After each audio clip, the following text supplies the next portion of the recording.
Ayat yang mana ya? Ayat ini diantaranya menurut tafsir Al-Baghawi.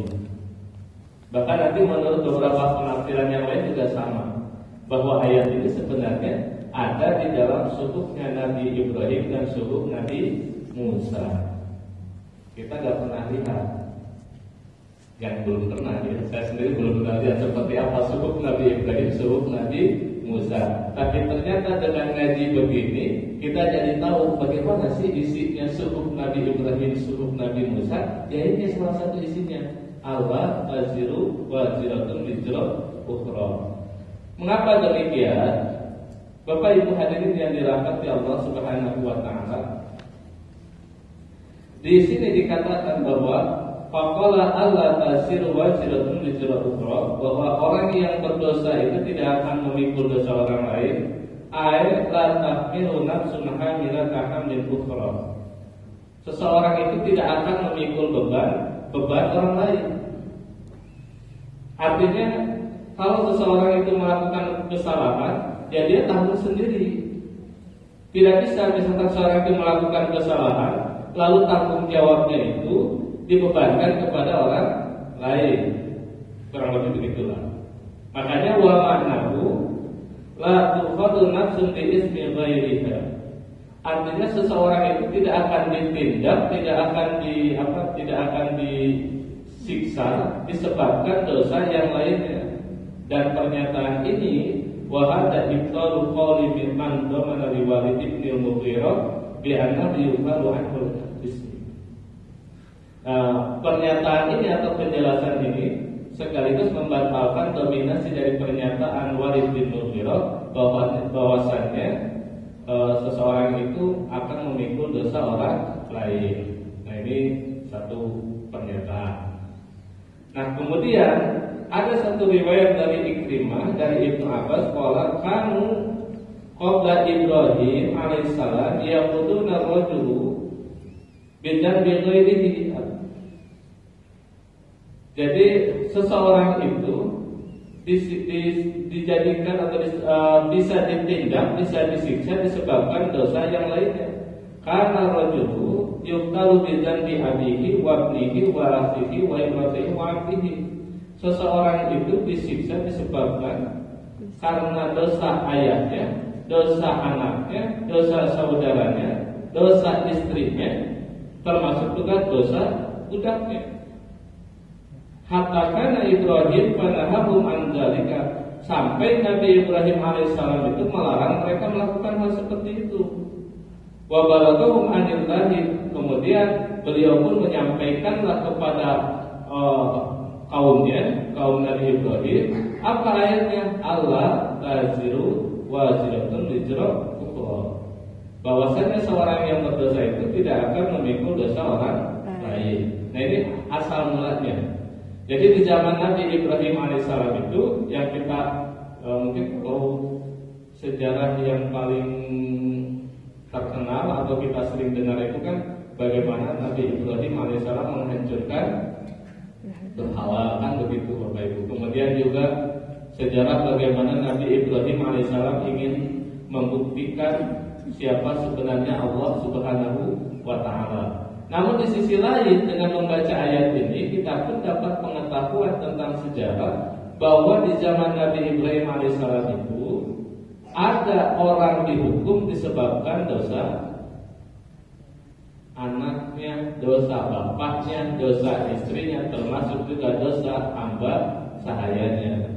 Nah lalu Nabi Ibrahim melarang. Mengapa Nabi Ibrahim melarang? Allah menurunkan wahyu, maka itulah tercatat di dalam suhuf Nabi Ibrahim alaihissalam. Nah, Bapak Ibu hadirin yang dirahmati Allah Subhanahu wa taala, kalau kita melihat penjelasan berikutnya di ayat yang ke-39, wa laisa lil insani illa ma sa'a, dan bahwasannya tidak ada bagi seseorang itu bagian kecuali apa yang dia usahakannya. Nah di sini dikatakan wa laisa lil insani illa ma sa'a, itu amal. Yang dimaksud dengan sa'a itu adalah amal perbuatan. Dan ini sebagaimana di dalam surat Al-Lail, inna sa'yakum lasyatta. Sesungguhnya amal perbuatan kalian itu pasti berbeda-beda. Nah, wahada aidan fi suhufi Ibrahim wa Musa. Ini pun sama terdapat di dalam suhuf Nabi Ibrahim dan suhuf Nabi Musa. Makanya kan Al-Quran itu, Bapak Ibu hadirin yang dirahmati Allah, seluruh ayat-ayat baik itu yang ada di dalam kitab suci maupun yang ada di dalam suhuf sebenarnya juga ada di dalam Al-Quran, yang artinya yang masih dijadikan sebagai pelajaran bagi umat Nabi Muhammad SAW. Tentu tidak semuanya, tapi juga ada hal-hal mendasar dan itu merupakan bagian dari hukum yang diamalkan, diajarkan di zaman Nabi Muhammad SAW, maka juga tertera di dalam ayat Al-Quran. Waqala Ibnu Abbas ada mansubul hukmi fi hadhihi syariah. Ini hukumnya terhapus di dalam syariat agama Nabi Muhammad. Mengapa? Nanti ada firman Allah Subhanahu wa taala di surat At-Tur ayat 21, al-haqna bihim dzurriyyah. Jadi yang mengikuti mereka dari keturunan-keturunan mereka. Nanti kita akan lihat ayat putusnya ya. Orang-orang yang beriman lalu keturunannya itu mengikuti iman mereka, maka nanti orang-orang seperti itu akan mendapat pahala dari orang-orang yang mengikutinya. Nah, ma'asyiral muslimin yang dirahmati Allah Subhanahu wa taala, termasuk kata Ibnu Abbas, fa dakhalal abna'ul jannah bi sholatil abai. Jadi akan menyebabkan anak-anak itu memasukkan ke dalam surga disebabkan karena kesolehan atau kebaikan yang dilakukan oleh bapak-bapaknya. Nah, di sini dikatakan waqala Ikrimah kana dzalika liqaumi Ibrahim wa Musa. Kata Ikrimah adalah itu berlaku bagi kaum Nabi Ibrahim dan Nabi Musa. Fa amma hadhil ummah falahum ma sa'u wa ma sa'alahum ghairuhum. Sementara untuk umat ini, dia akan mendapatkan apa yang dia usahakan dan juga apa yang dilakukan atau diusahakan oleh orang lain. Jadi plus-plus, Bu. Kalau di zaman Nabi Ibrahim itu kan ada kasus seperti tadi, orang berdosa dihukum karena dosa orang lain, termasuk juga beramal dihentikan di zaman Nabi Ibrahim alaihissalam. Nah, sementara di zaman Nabi Muhammad SAW, maka nanti seseorang juga bisa mendapatkan pahala dari apa yang dia usahakan dan diusahakan oleh orang lain. Makanya nanti ada istilah kalau kita hadiah pahala. Nah, nanti gimana hadiah pahala itu? Apakah akan sampai ataukah tidak? Ini akan ada hubungannya Bapak Ibu. Kita kan semangat ya, ayo menghadiahkan pahala kepada siapa begitu. Nanti akan kita lihat bagaimana pandangan-pandangan tentang menghadiahkan pahala. Apakah termasuk yang dimaksudkan oleh Ikrimah ini? Nah, ma'asyiral muslimin yang dirahmati Allah Subhanahu wa taala. Kenapa misalkan Ikrimah berani menyebutkan hal seperti itu? Lima rawa anna imra'atan rafa'at sabiyan laha faqalat ya Rasulullah ali hadza hajjun qala na'am walaka ajrun. Jadi ada satu pernyataan, ada riwayat yang menyatakan bahwa perempuan-perempuan itu mengangkat anak kecil, mengangkat bayinya, kemudian mengatakan, wahai Rasulullah, apakah bagi anak ini juga akan mendapat pahala haji? Maka apa jawaban Rasulullah? Na'am, iya, walaki ajrun, juga bagi kamu akan mendapatkan pahala. Nah, mengapa demikian? Bapak Ibu hadirin yang dirahmati Allah, hadis ini nanti akan ada penjelasannya. Jadi Rasulullah SAW itu ketika melaksanakan ibadah haji pada saat itu tidak hanya diikuti oleh bapak-bapak saja, tapi ibu-ibu pun ada yang mengikuti ibadah haji. Bahkan karena ibu-ibu akhirnya bawa anak kecil sambil digendong begitu melaksanakan rangkaian ibadah haji. Nah, satu kesempatan ada seorang ibu yang bawa anaknya melaksanakan ibadah haji lalu ngangkat anaknya, wahai Rasulullah, apakah ini juga akan dapat pahala ibadah haji. Apa jawaban Rasulullah? Iya. Bahkan kamu pun dapat, makanya plus. Dia itu dapat pahala hajinya juga sekaligus dapat pahala dari anaknya. Makanya kalau sekarang misalnya Bapak Ibu hadirin yang dirahmati Allah, kalau ada orang di antara kita yang melaksanakan ibadah haji atau melaksanakan umrah bawa anak-anak, nah jangan takut. Kalau berangkat dari hadis ini, nanti bahkan ada mayoritas ulama berpendapat orang yang membawa anak kecil itu dia akan mendapatkan pahala dari anaknya tersebut, sekaligus dia dapat pahala. Nah, disitulah hadis ini mengkhususkan dari ayat wa alaisa lil insani illa ma sa'a. Jadi kalau di ayat itu kan tidak ada bagi seseorang itu bagian dari apa yang dia usahakannya. Nah, di dalam riwayat hadis Nabi Shallallahu Alaihi Wasallam nanti ada, berangkat dari sini kan misalkan kita ngajak orang melaksanakan ibadah haji khususnya anak kecil, dia akan dapat pahala. Termasuk juga ini ada hadis berikutnya, waqala rajulun li Nabi Shallallahu Alaihi Wasallam, ada seorang laki-laki yang dia bertanya kepada Nabi Shallallahu Alaihi Wasallam, inna ummi uqtulitat nafsuha. Jadi dicabut nyawanya, maksudnya meninggal ya. Meninggal dadakan lagi. Fahalaha ajrun in tasaddaqtu anha. Apakah bagi dia akan mendapatkan pahala kalau saya bersedekah baginya? Qala, kata Rasulullah sallallahu alaihi wasallam, Rasulullah menjawab, na'am ya.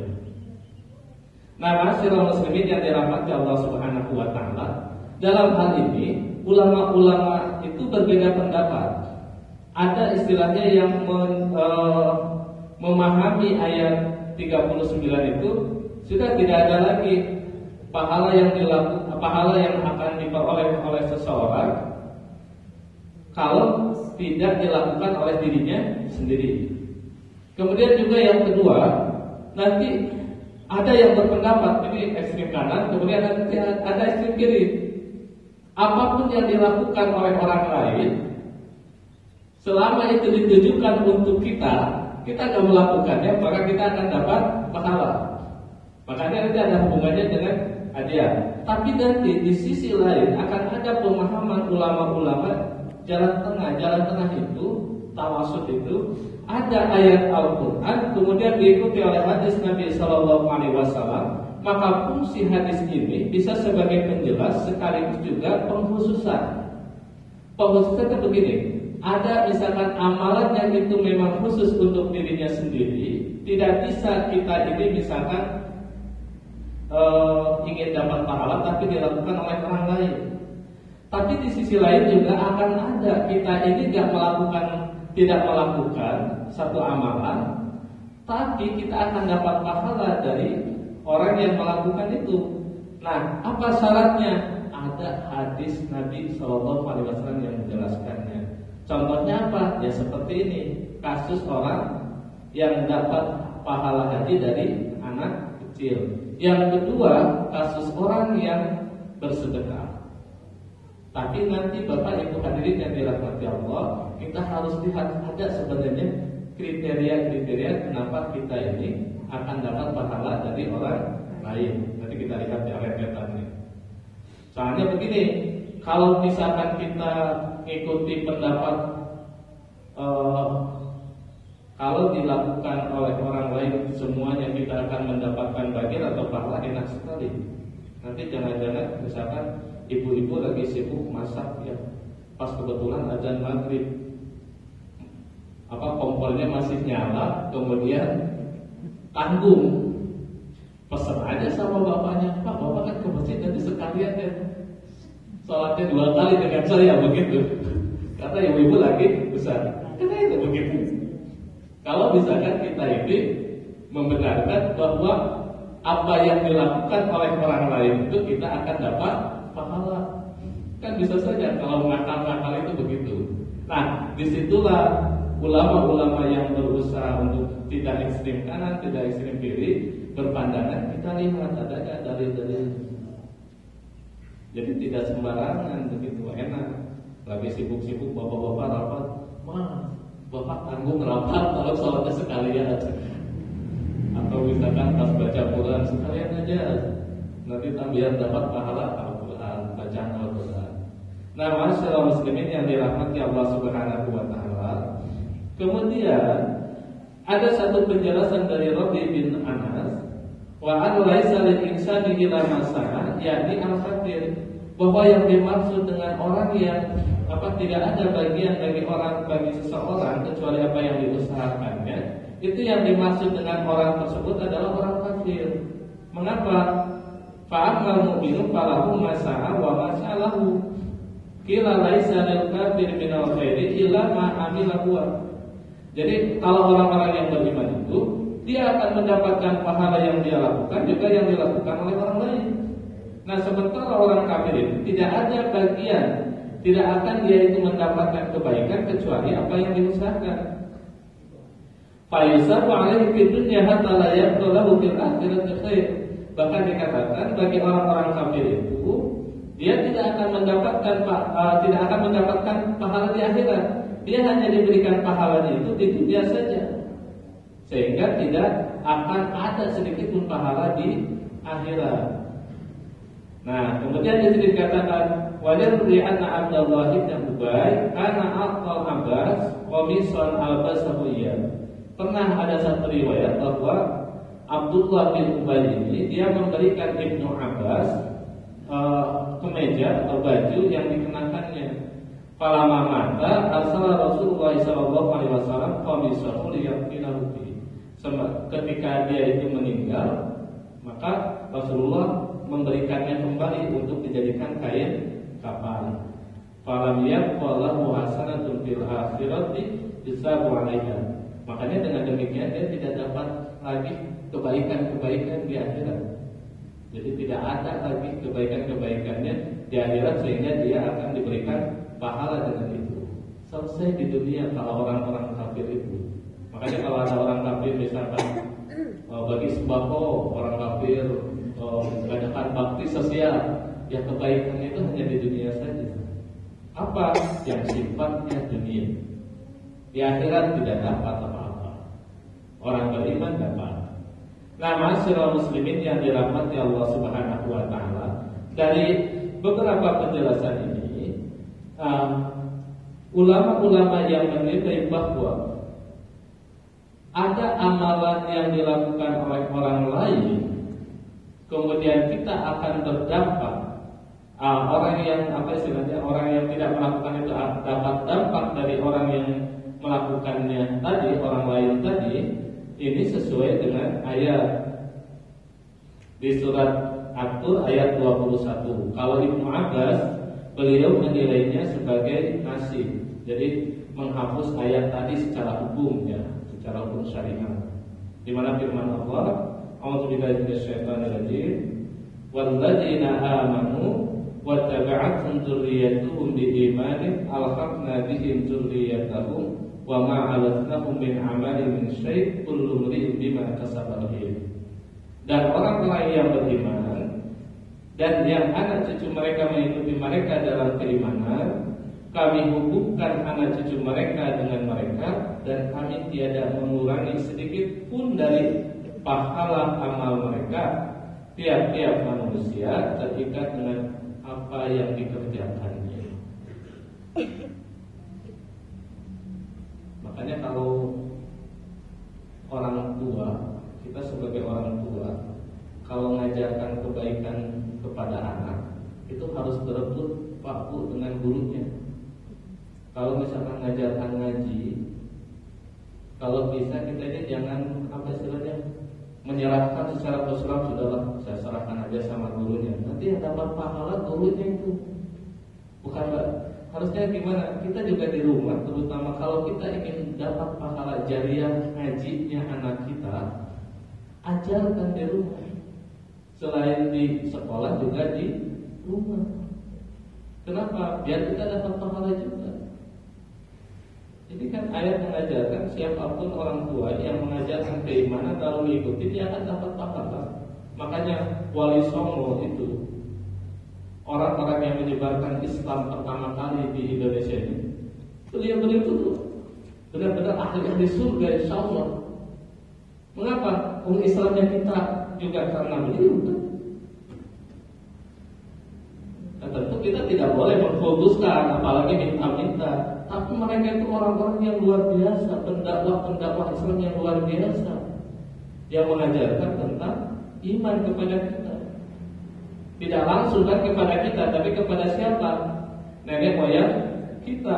Nenek moyang kita ngajarkan lagi terus. Ya tentu konsep dakwah kan berbeda. Cara berdakwah itu ada yang pelan-pelan. Tapi kalau kata Sunan Kalijaga itu kan beliau pun pernah menyampaikan nanti akan ada satu kelompok yang akan meluruskan terkait dengan masalah akidah. Artinya saat itu tidak mungkin dalam kondisi orang itu belum beriman kepada Allah langsung disampaikan apa adanya pelan-pelan. Nah, tentunya dengan cara bagaimana ngaji lagi. Bapak Ibu hadirin yang dirahmati Allah Subhanahu wa taala. Kemudian terkait dengan hadis yang tadi ya, ini hadisnya, redaksi hadisnya, hadis yang diriwayatkan oleh Imam Muslim, bahwa seseorang itu bisa dapat pahala dari amalan orang lain. Hadis dari Quraib, anna imra'atan rafa'at sabiyan faqalat ya Rasulullah alaiha hajjun qala na'am wa laki ajrun. Jadi beliau menyatakan bahwa ada perempuan yang mengangkat anak kecilnya, kemudian mengatakan, wahai Rasulullah, apakah bagi anak ini dapat pahala haji?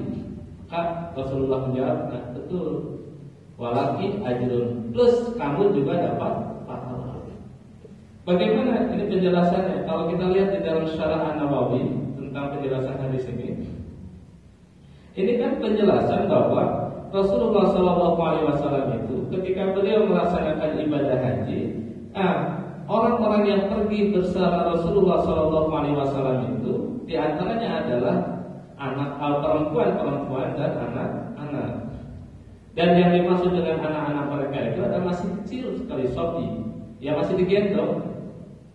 Nah, dalam hal ini, Bapak Ibu hadirin yang dirahmati Allah Subhanahu wa taala, fa fihi sihhatul haji sabi wal hajjihi.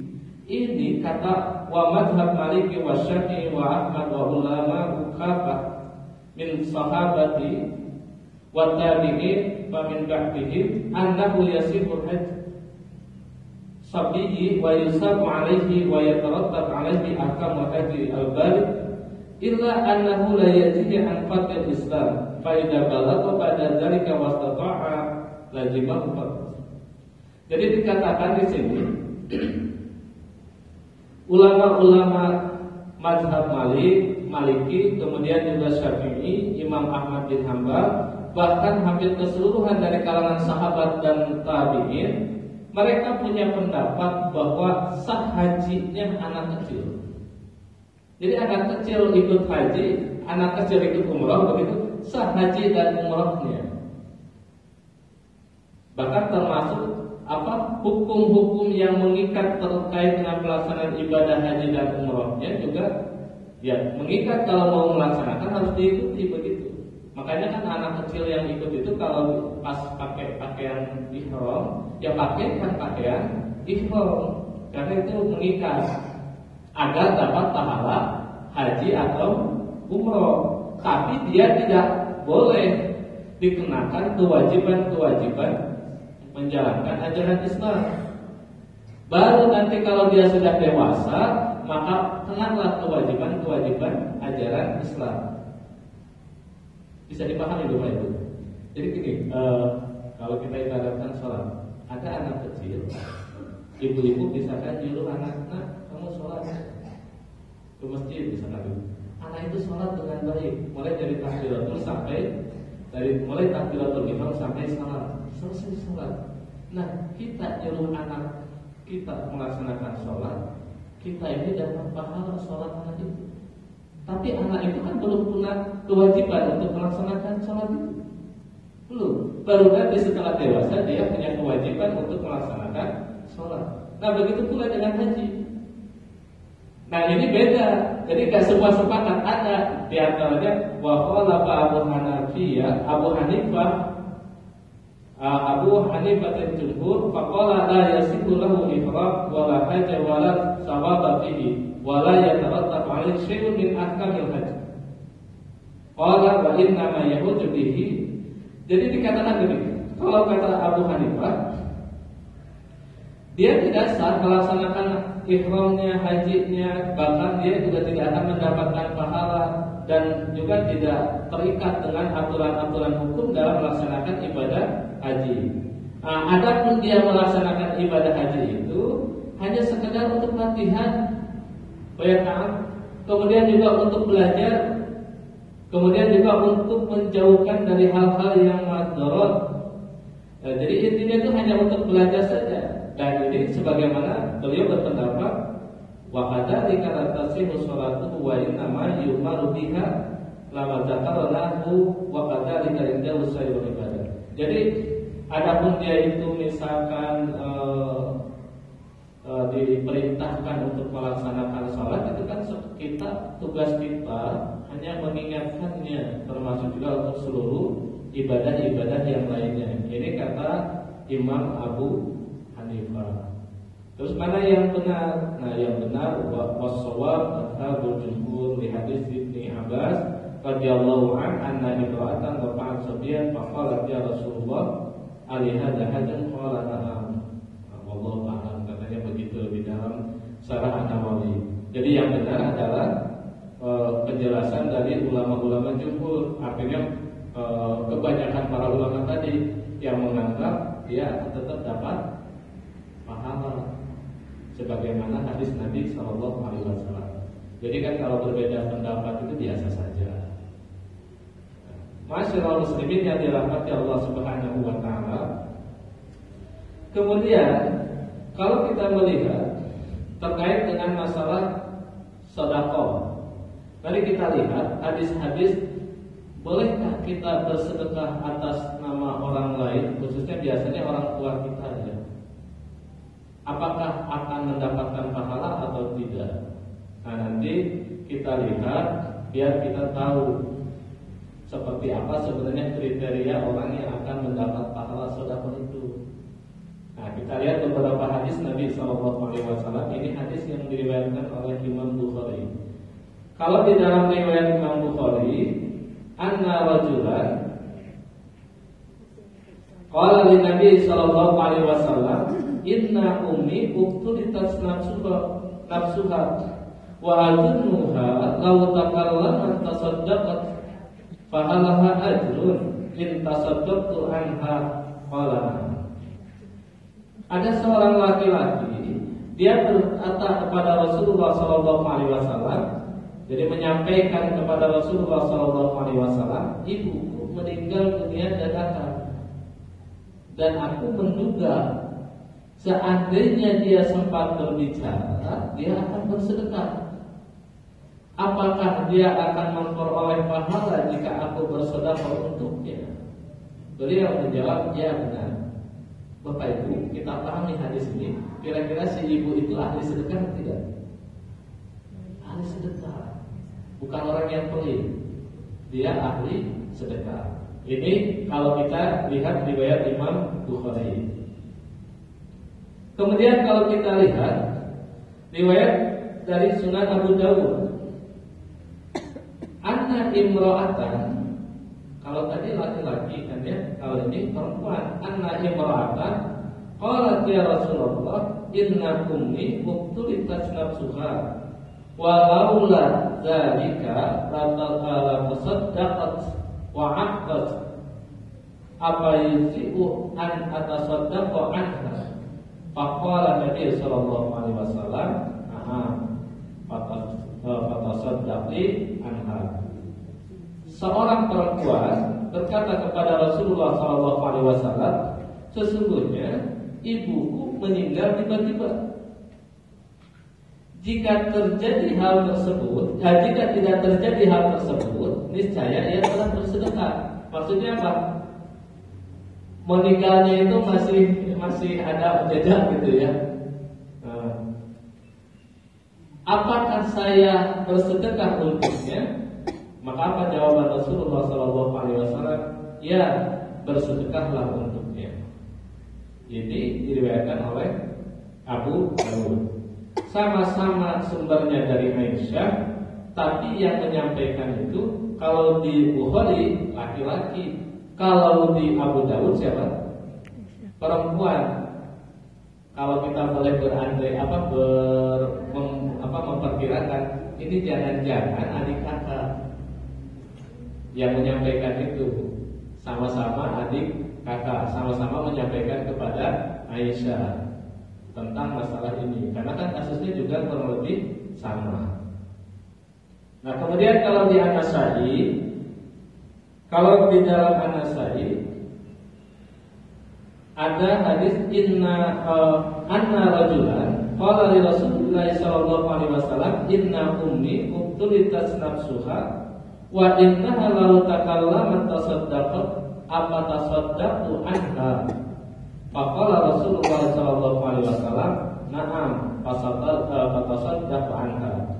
Nah, jadi kalau di dalam riwayat An-Nasa'i yang menyampaikannya itu laki-laki, tapi redaksi hadisnya mirip dengan yang disampaikan oleh perempuan yang diriwayatkan oleh Abu Dawud.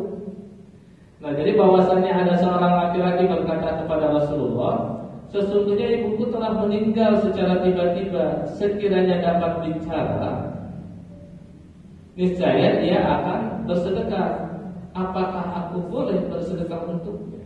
Nah, kemudian Rasulullah SAW menjawab, ya, bersedekahlah untuknya.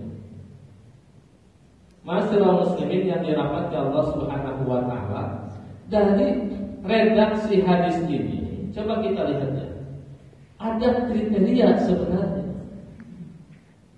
Dan nanti Bapak Ibu hadirin yang dirahmati Allah, penting bagi kita untuk menjaga mudawamatul amal.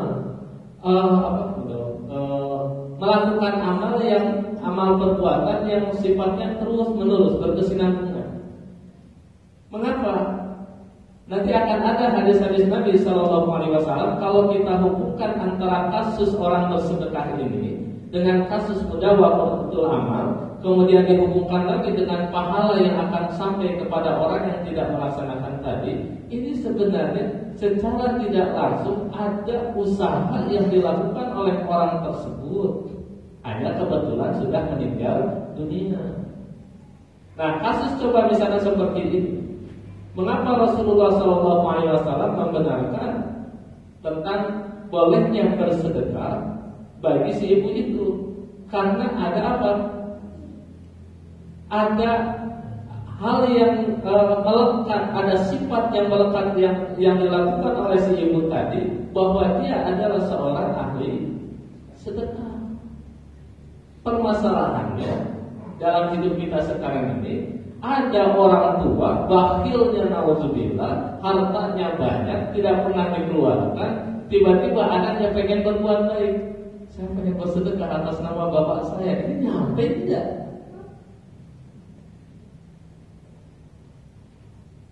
Ini kan akan jadi satu permasalahan. Kalau misalkan ya mudah-mudahan itu kita berharapnya mudah-mudahan nyampe, mudah-mudahan ya. Tapi kalau kita melihat dari secara umum, ini gak bakalan sampai karena dia gak punya wadah. Kenapa gak waktu hidup saja, waktu dia hidup dia keluarkan? Kok enak sekali kalau begitu ibadahnya. Nah, makanya maaf ya, dalam hal ini kita ini ingin dapat pahala baca Al-Quran, tapi kita gak pernah baca Al-Quran. Ngandelin apa? Nanti aja nunggu hadiah dari orang kalau sudah mati. Apa sampai dari begitu? Jadi kalau kita pengen dapat pahala, ya kita ajarkan Al-Quran itu kepada orang. Karena ternyata dengan mengajarkan Al-Quran kepada orang itu, ya kita baca iya. Ketika dia belajar membaca Al-Quran, kita dapat pahala ya. Kita mohon maaf bukan berarti begini ya. Kadang kita terlalu simpel dalam hidup ini memahami ini. Biar dapat pahala bacaan Al-Quran yang sepanjang masa sudah kita tidak pernah baca Al-Quran. Nyumbang Al-Quran saja tuh lembaga takfis begitu kan ya. Kan iklan-iklannya begitu. Tapi itu pahalanya mengalir. Iya, tapi permasalahannya kita punya wadah enggak?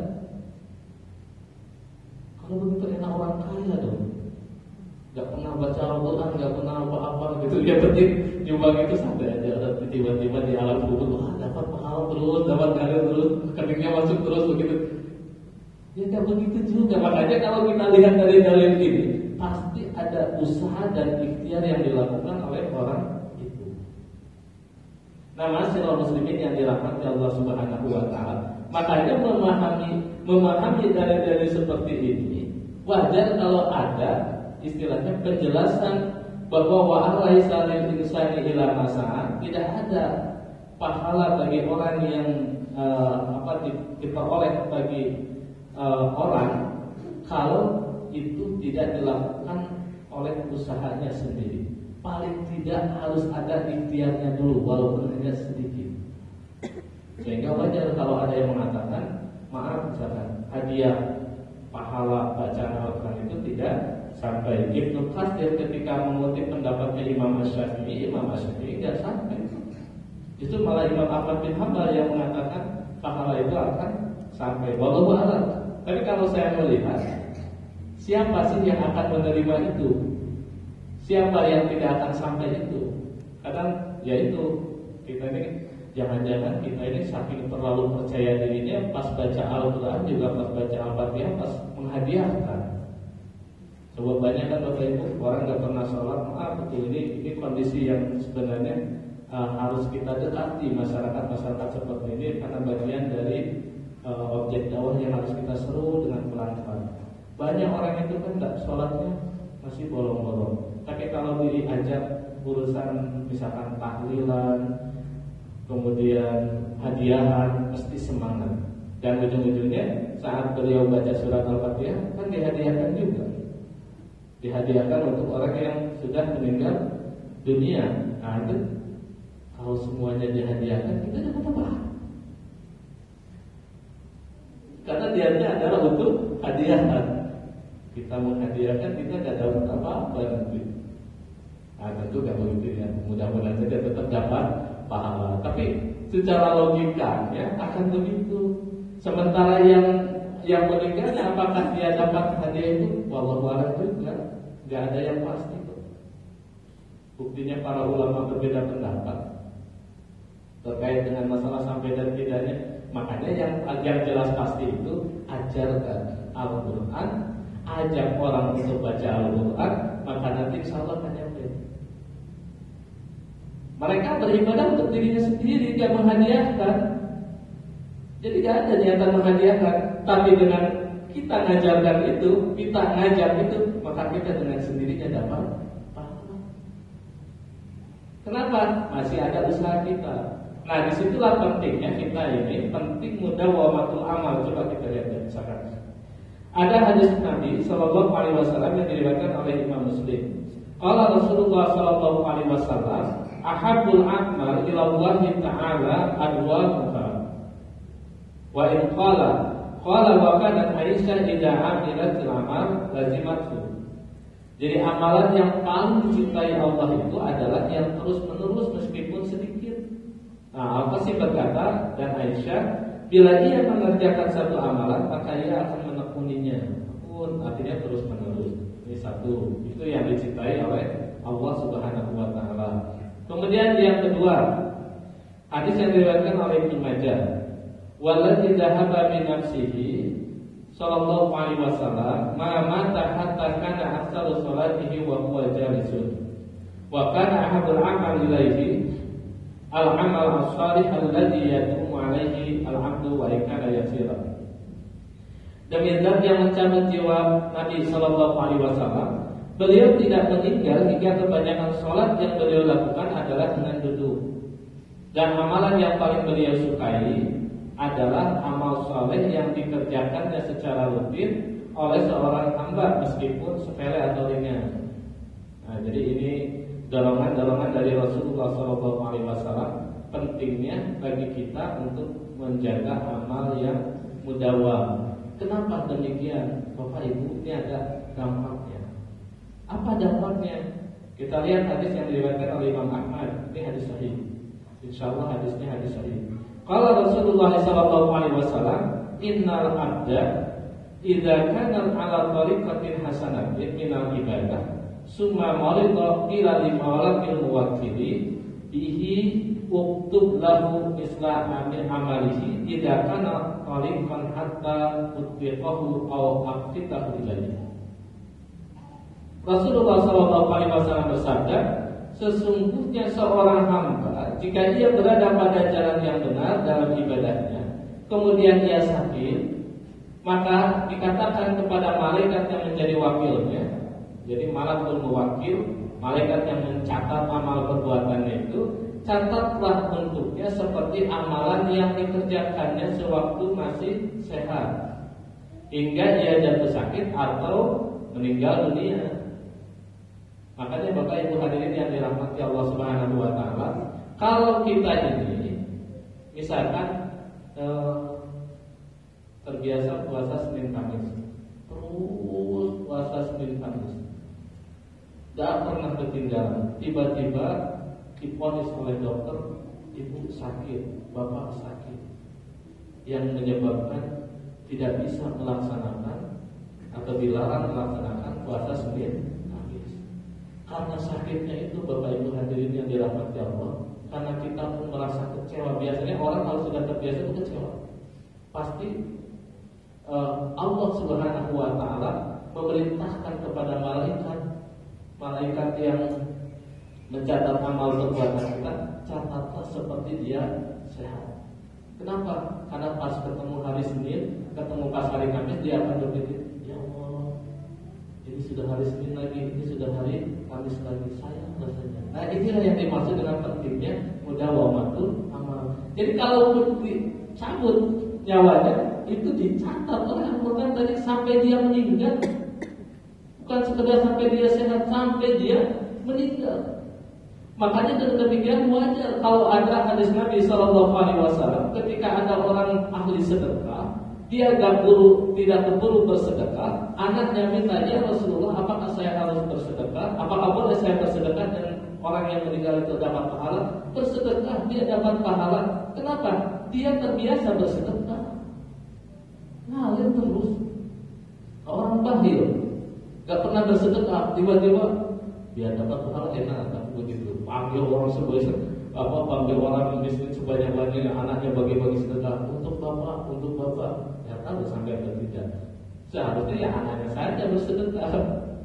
Kalau kita melihat dari hadis-hadis ini.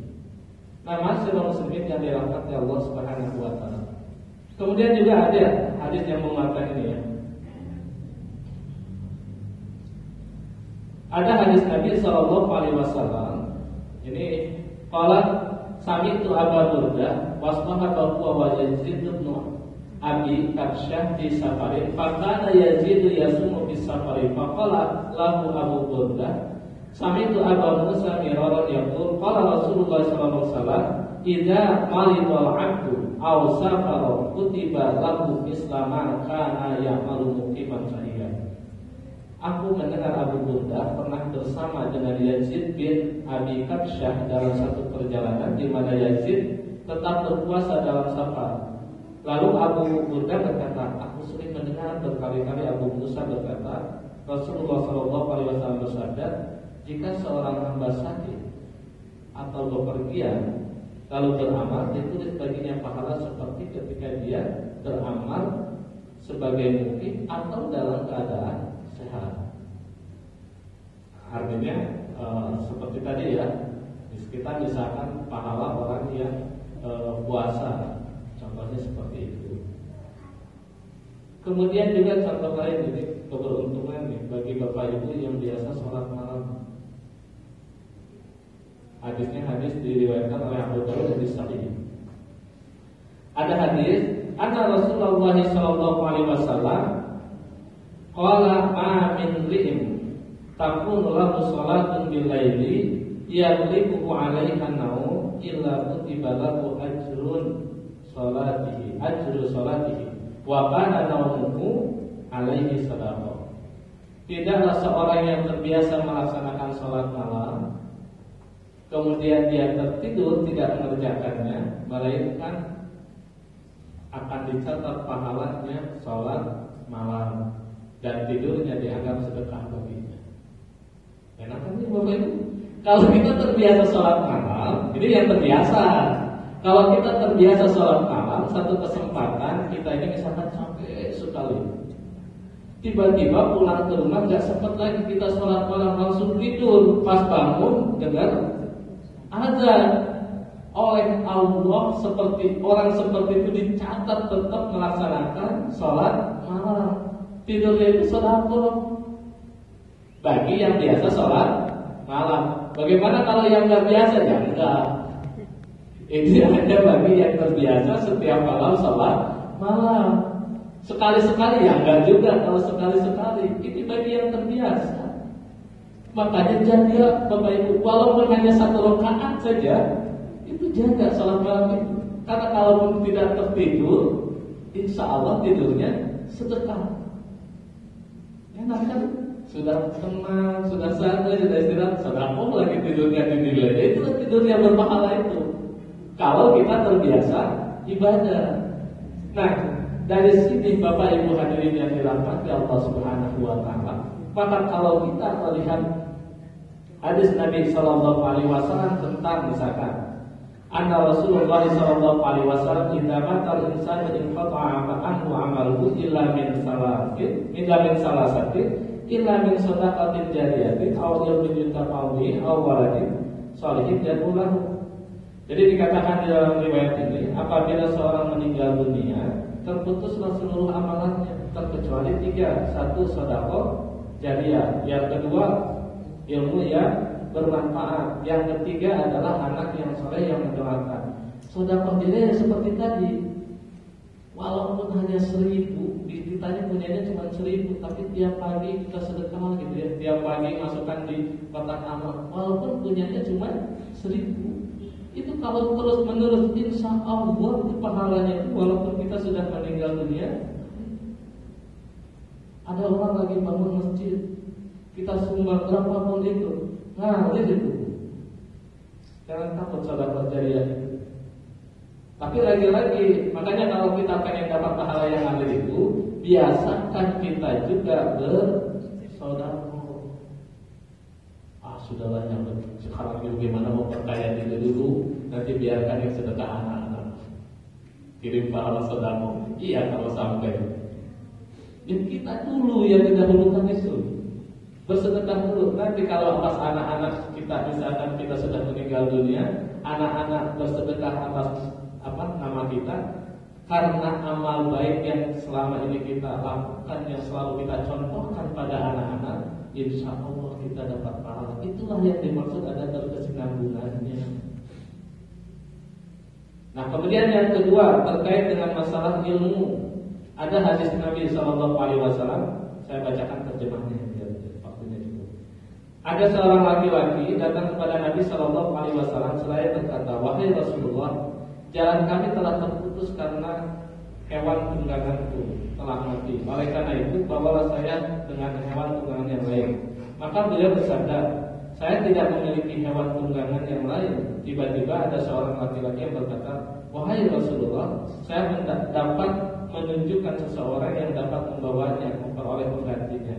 Maka beliau bersabda, barang siapa yang menunjukkan sesuatu kebaikan, maka dia akan mendapatkan pahala seperti orang yang melakukannya. Makanya kan yang jadi guru itu, Bapak Ibu hadirin yang dirahmati Allah, itu akan dapat pahala terus. Sepele kan, ngajarkan kebaikan-kebaikan, dan kakak insya Allah akan menjadi pahala yang terus menerus. Nah, oleh sebab itu di rumah anak kita berebutlah dengan guru. Nah, itulah yang namanya fastabiqul khairat. Kita berlomba dalam kebajikan, memberi orang lain untuk mendapatkan pahala, tapi kita juga jangan berserah diri, sudah serahkan saja sama gurunya, yang penting kita bayar aja, berarti kita dapat pahala bayarnya aja gitu. Sementara pahala yang lain enggak. Nah, kalau gitu ajarkan, ya sama-sama sambil ngajarkan. Kalau sama-sama gurunya dapat pahala, kita juga dapat pahala, dan itu terus, yang seperti itu terus sampai kita meninggal dunia. Itulah yang dinamakan dengan ilmu yang bermanfaat. Nah, kemudian juga ada hadis yang lain, barang siapa yang menyeru kepada petunjuk, maka dia akan mendapatkan pahala seperti pahala orang yang mengikutinya, tanpa mengurangi pahala mereka sedikit pun. Dan barang siapa yang menyeru kepada kesesatan, maka dia akan mendapatkan dosa seperti dosa orang yang mengikutinya, tanpa mengurangi dosa-dosa mereka sedikit pun. Ada amal jariah, ada dosa jariah, hati-hati juga. Hadis sahih. Makanya jangan coba-coba ibu-ibu, bapak-bapak mengajarkan anak berbohong. Sekali kita mengajarkan anak berbohong, melekat di otaknya saat dia melakukan kebohongan itu dosa terus. Sampai kita menikah juga dapat itu dosanya. Namanya apa? Dosa jariah. Nah, makanya hati-hati kalau kita bermedsos juga hati-hati. Kadang orang belum melakukan perbuatan dosa disebar di media sosial. Jangan-jangan orang berdosa gara-gara dia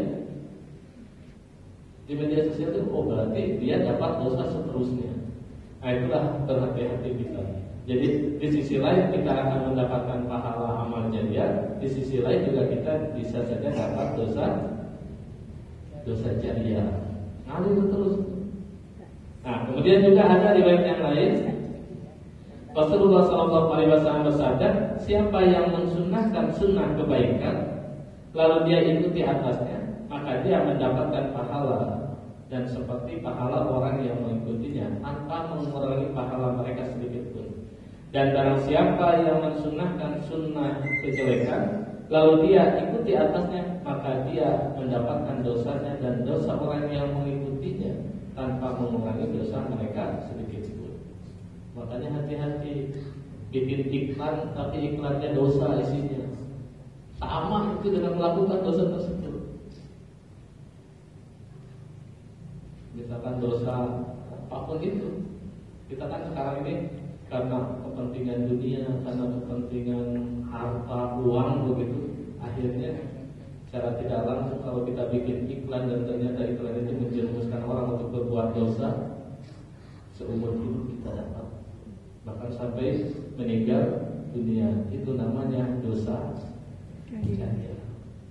Bangun tempat maksiat, dosa jariah itu. Dia tidak berzina, tapi tempat itu tempat perzinahan. Selama-lamanya nauzubillah min dzalik. Dosa jariah. Tapi kalau kita bangun masjid, kita dapat amal jariah. Makanya kalau untuk sekiranya misalkan ada minta bantuan tempat-tempat kemaksiatan, jangan bantu gitu. Ada orang misalkan, maaf ya, sekarang ini kan seperti tempat-tempat kesyirikan ya. Maaf misalkan, ayo kita bangun lagi ini tempat dulu, tempat yang dianggap keramat oleh orang tua dulu. Lalu dijadikanlah tempat punden-punden itu sebagai tempat-tempat kesyirikan. Ada ajakan, ayo kita sama-sama bangun ini lagi. Kalau itu untuk kemaksiatan, lebih baik kita menolak. Kalaupun bantu, misalkan karena kebetulan aparat desa yang Pak ya kita bantunya niatkan karena untuk bangun desa. Untuk itu terserah dosanya itu dosa itu aja. Karena terpaksa itu. Jadi seperti itu aja. Nah itulah yang dinamakan dengan dosa jariah. Masyaallah muslimin yang dirahmati Allah. Kemudian untuk doa anak itu seperti ini. Ada Imam Bukhari itu menuliskan beberapa riwayat ya. Di dalam kitab ada Al-Mufrad. Yang diantaranya adalah begini. Li abdi sholihi fil jannah. Seorang hamba yang soleh yang berada di dalam surga itu, fayaqul ya Rabbi anna li hadhihi. Ada apa ini gitu? Kalau bahasa kita bebasnya. Ya, kalau diartikan, wahai Tuhan, sesungguhnya aku ini memiliki ini begitu. Ayaqul, lalu Allah Subhanahu wa taala menjawab, istighfari waladika laka. Itu disebabkan permohonan ampun anakmu untuk kamu. Jadi ada orang itu sudah masuk ke dalam surga Allah, lalu tiba-tiba derajatnya naik. Jadi kalau misalkan kita di dunia ini, kamarnya itu asalnya kamar hotelnya itu hotel kelas 2, kelas 3, tiba-tiba naik bintang kelas 5 begitu ya. Nah, itu kenapa kok bisa begitu ya Allah? Ternyata jawaban Allah, karena permohonan ampun yang disampaikan oleh anakmu untukmu. Kita berdoa Allahumma firli wali walidayya.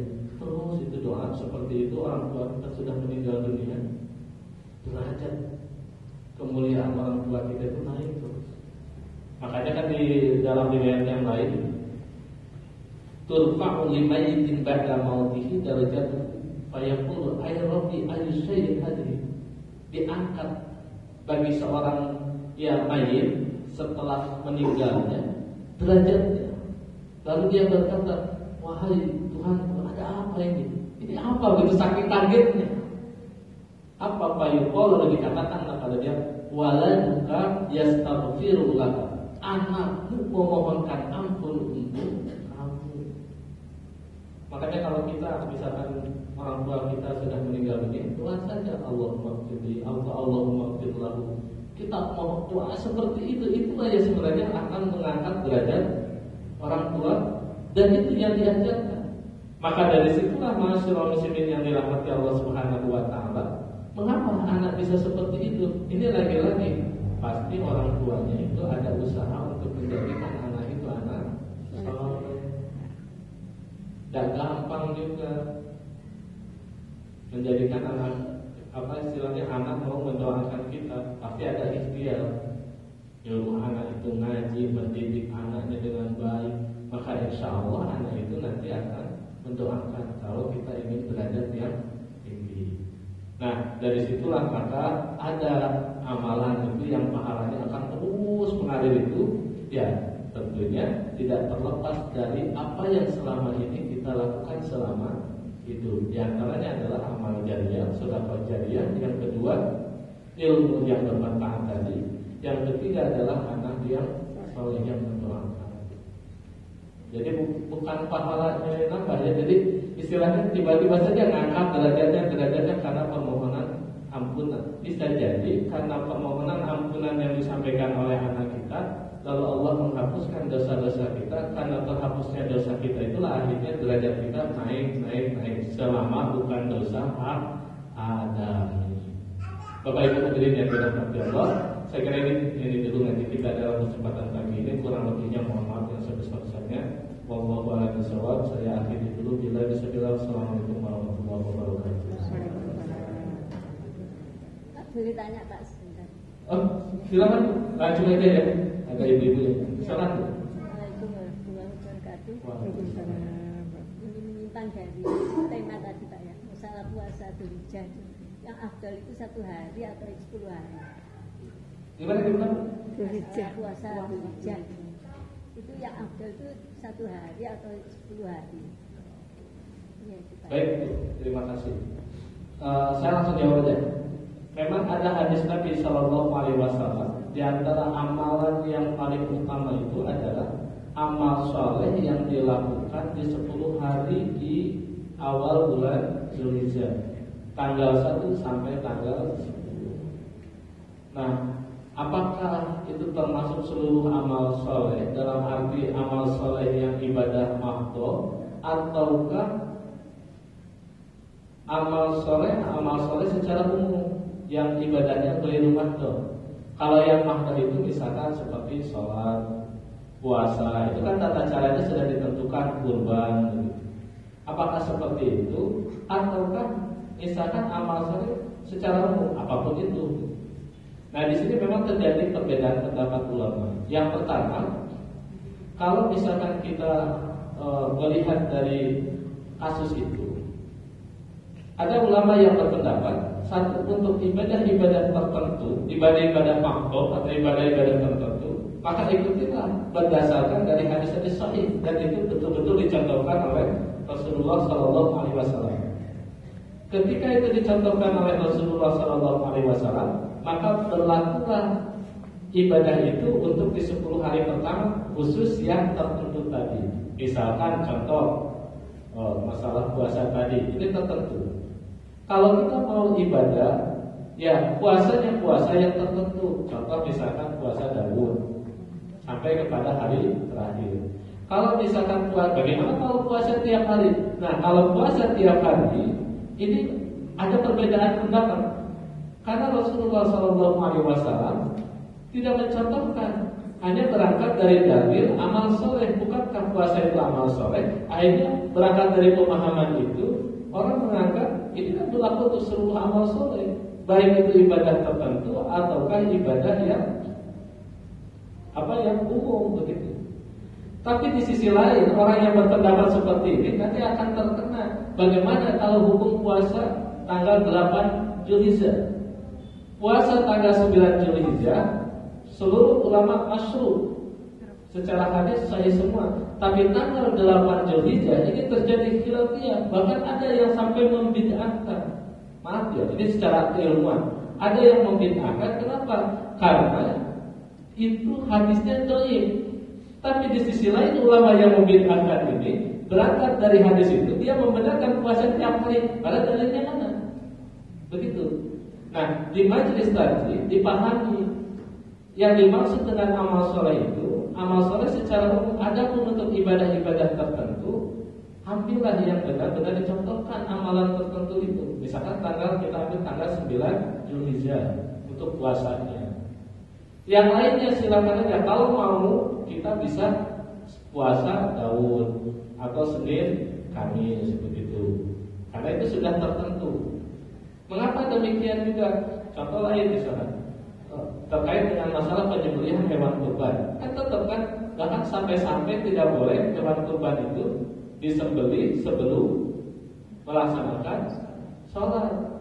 Kalau disembelih setelah sebelum melaksanakan sholat, kurbannya tidak sah. Amal sholat padahal itu sebetulnya utama juga. Kalau melihat dari secara umum 10 hari pertama, harusnya kan sama saja karena keutamaannya itu.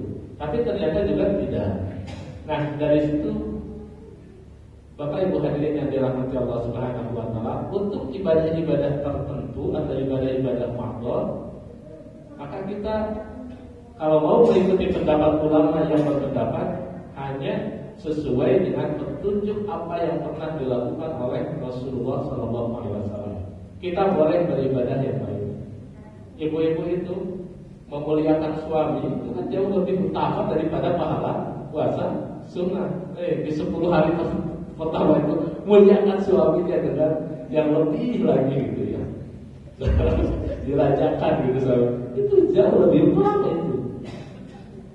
Amal salehnya dilipat gandakan oleh Allah Subhanahu wa taala. Begitu pula suami memuliakan istrinya, itu pun utama luar biasa.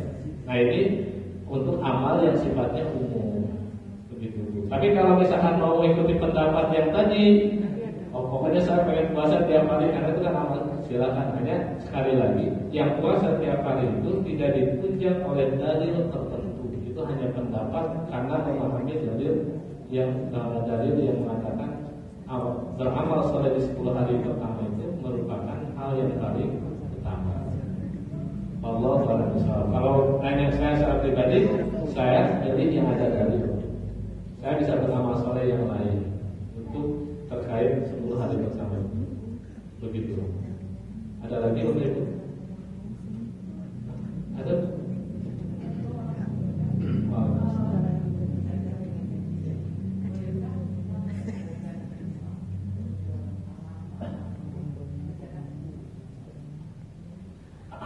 Baik, ada satu bahasan tentang badal haji di dalam kitab Imam Bukhari. Ada hadis Nabi SAW terkait dengan haji pengganti. Nah, ada syarat sebenarnya di dalam redaksi hadis itu. Siapa yang menggantikan haji itu? Dan itu posisinya orang itu juga sudah mampu melaksanakan ibadah haji, juga sudah mau melaksanakan ibadah haji. Makanya belum sampai kepada pelaksanaan ibadah haji, orang itu sudah meninggal dunia. Nah, anaknya, bolehkah ya Rasulullah kita menggantikan haji? Apa kata Rasulullah? Kamu haji dulu. Jadi syaratnya itu dia harus haji dulu, baru berikutnya haji berikutnya haji badal. Sebenarnya hanya satu safar yang dilakukan oleh Rasulullah itu satu manasik. Kalau kita lihat Contoh hadis Nabi Shallallahu Alaihi Wasallam. Jadi kalau misalkan mau membatalkan itu, mau jadi badal berarti di tahun berikutnya. Kita ini kan bisa satu paket lah, hebatnya kita ini. Bahkan titip orang lagi. Enak sekali ya titip itu. Wallahu a'lam bishawab ya. Kalau lihat reaksi hadis, yang membatalkan, yang menggantikan haji itu anaknya, keluarganya, bukan orang lain. Salahnya kalau kita di Indonesia sekarang ini kan kita daftar, saya tanya itu beberapa minggu kemarin ya, antara 2 minggu di Kota Batu itu 30 tahun. Ya kalau belum daftar, gak tahu berapa puluh tahun. 30 tahun saya tanya di biro haji di Kota Batu, berapa tahun ini kalau daftar sekarang? Kalau daftar sekarang 30 tahun. Kalau umur saya 40 tahun berarti wallahu a'lam sampai ada tidak.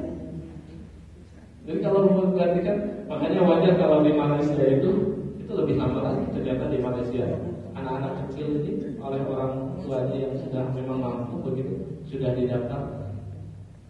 Nah makanya kan idealnya orang-orang yang sudah haji itu dikat oleh pemerintah itu, yang jika berilah kesempatan orang-orang yang belum haji. Tapi ya tahulah aturan pemerintah itu.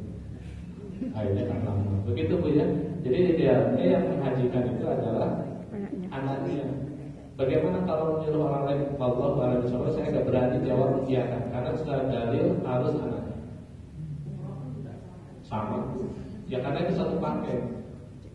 Kalau kita ini kan makanya kita ini terlalu saking solehnya kita ini lebih Rasulullah kadang begitu.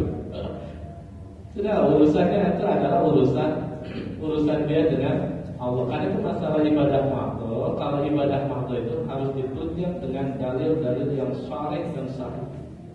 Selama tidak ketemu dalilnya, ya kita lebih baik ibadah saja kita yang maksimal. Nanti orang tua kita doakan. Makanya kan tadi cukup aja Allahumma firli, Allahumma firli. Doakan saja, insya Allah naik ke derajatnya. Begitu. Yang pasti saja kalau dalam masalah keyakinan beragama. Wallahu a'lam bishawab. Baik, saya kira gitu ya, Bapak Ibu hadirin yang dirahmati Allah. Terima kasih, mudah-mudahan ada manfaatnya.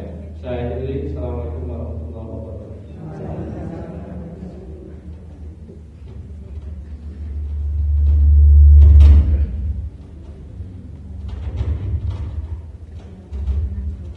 Bismillahirrahmanirrahim. Assalamualaikum warahmatullahi wabarakatuh. Bapak Ibu jemaah yang dirahmati Allah, sebelum kita akhiri kajian pagi ini, ada yang perlu disampaikan dari takmiran. Yang pertama, kami sampaikan permohonan maaf kalau takmir mungkin tidak setiap akan bisa mengikuti karena sisa kami di BDM kegiatan akan selalu ada dan kebanyakan di luar Karangboso. Tas oleh sebab ini sekarang sebagai ketua majelis Tua Majelis Dataran Tasdid Wilayah Kota Malang juga akan berkaitan dengan banyak hal dan apalagi di BDM sering kota dan banyak yang harus kami lakukan. Tadi juga sudah bertanya lainnya, tapi sengaja harus hadir ke sini karena ada beberapa jamaah yang telah ke saya untuk menyampaikan terkait dengan LCD yang tidak maksimal. Tadi kami sudah diskusi dengan teman-teman dari takmiran, mau kita ganti LCD-nya, kita perlu ada dana 5 juta karena saldo masjid itu tidak pernah banyak. Saldo masjid ini selalu dihabiskan untuk kegiatan apapun. Kita tidak pernah mengendapkan saldo sampai puluhan juta. Hari ini kita ada saldo 5 juta, kan yang 2 juta untuk kita operasional, yang 3 juta akan kita adakan untuk mengganti LCD. Kalau Bapak Ibu jamaah yang memang ada kekurangan rezeki, monggo kita akan mengganti LCD ini. Kita akan cari mungkin harga yang tidak terlalu tinggi, ya yang penting bisa kita gunakan bisa maksimal untuk kegiatan pagi. Mungkin di kisaran Kita dia sendiri 10 ada berapa ya? 10 atau ya antara 10-15 ada dana 3 juta. Dan nanti kita Idul Adha bisa ada dana yang masuk, bisa kita ganti sebelum 11 sudah ada residi yang maksimal untuk kita nak pagi. Yang kedua terkait dengan kegiatan Idul Adha tanggal 28, tepatnya nanti Idul Adha-nya untuk 10 Zulhijjahnya kita tanggal 28 Juli ya, tidak salah ya. Kita akan bekerja dengan pemerintah. Kita akan melaksanakan Idul Adha tanggal 28 atau hari Rabu. Pemerintah kemungkinan besar hari Kamis. Yang besar. Perbedaan jangan menjadikan suatu hal yang berlebihan, karena kita juga tidak bukan tanpa dasar. Dan kemarin Idul Fitri itu juga terbukti kita memang secara tanggal bulan yang benar seperti itu. Jadi ya hitungan itu bisa kita lakukan karena sudah era sudah seperti yang kita tahu Bapak Ibu semua. Jadi nanti insya Allah untuk Idul Adha-nya kita laksanakan hari Rabu sholatnya, penyembelihan juga insya Allah Rabu dan Kamis. Kalau memang kita hewan kurbannya sampai hari ini sudah terkumpul 50 yang berkorban, yang berupa hewan sapi yang dikumpulkan itu sudah ada 7 insya Allah. Untuk itu Bapak Ibu yang sudah berniat, monggo kalau tidak disalurkan di tempat lain bisa disatukan di Masjid Al-Fadlah. Mudah-mudahan bisa lebih banyak dan kita bisa berbuat untuk membagi lebih banyak ketimbang tahun-tahun sebelumnya. Itu mungkin informasi. Dan nilai untuk korban hewan sapi senilai 3.200.000 yang 200.000 rupiah, 3 juta untuk beli sapinya, 200 rupiah untuk biaya operasional, beli kresek, terus cair rumput, distribusi dan lainnya, supaya tidak membebani dana di akhirat. Jadi biar ditanggung oleh pengkorban. Jadi itu yang bisa kami sampaikan. Nanti kalau ada hal yang sifatnya ketakmiran bisa telepon ke saya atau Pak Mahar atau langsung ke Kali Buku. Mungkin bisa tanya ke BNI atau ke yang lainnya. Saya kira itu, kurang lebihnya mohon maaf. Assalamualaikum warahmatullahi wabarakatuh. Terima kasih Al-Ustaz Shalih Subtagil yang telah menyampaikan ilmunya kepada kita semua. Semoga apa yang telah kita dapatkan pada pagi hari ini bisa bermanfaat bagi kita semua. Sebelum kajian Ahad pagi ini kita tutup, mari kita akhiri dengan membaca alhamdulillah. Alhamdulillahirabbil alamin. Subhanakallahumma wa bihamdika asyhadu an la ilaha illa anta astaghfiruka wa atubu ilaik. Wassalamualaikum warahmatullahi wabarakatuh.